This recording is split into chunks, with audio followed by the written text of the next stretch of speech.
Hey guys, welcome to this video. In this video we want to find the value of this expression 6 minus 1 times 6 minus 1. Are you ready to solve? Let's go ahead and get started.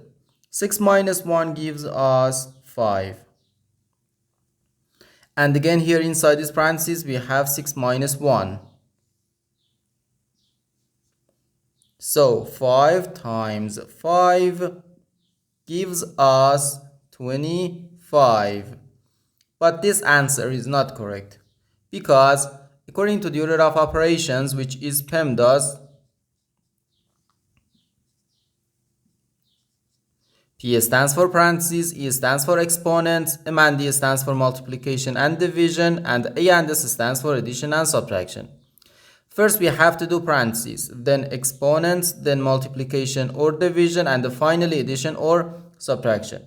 Remember that multiplication and division have equal priority and we have to work from left to right. And the same applies to addition and subtraction. In this expression, we have one subtraction, one multiplication, and the one parentheses. Inside this parentheses, we have one subtraction.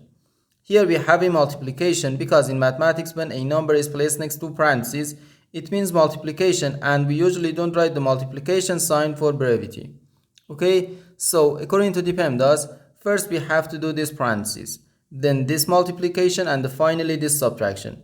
If we do this subtraction before this multiplication or this parentheses, it is wrong.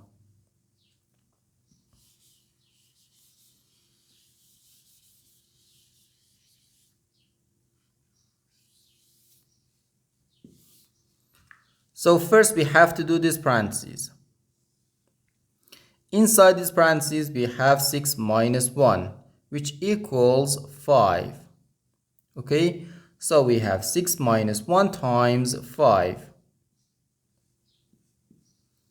Now in this expression we have one subtraction and one multiplication. According to the PEMDAS, multiplication has higher priority than subtraction because multiplication comes before subtraction. So here, first we have to do this multiplication. 1 times 5 gives us 5. So we have 6 minus 5. 6 minus 5 gives us 1. And this is our final answer to this problem. The correct answer is 1.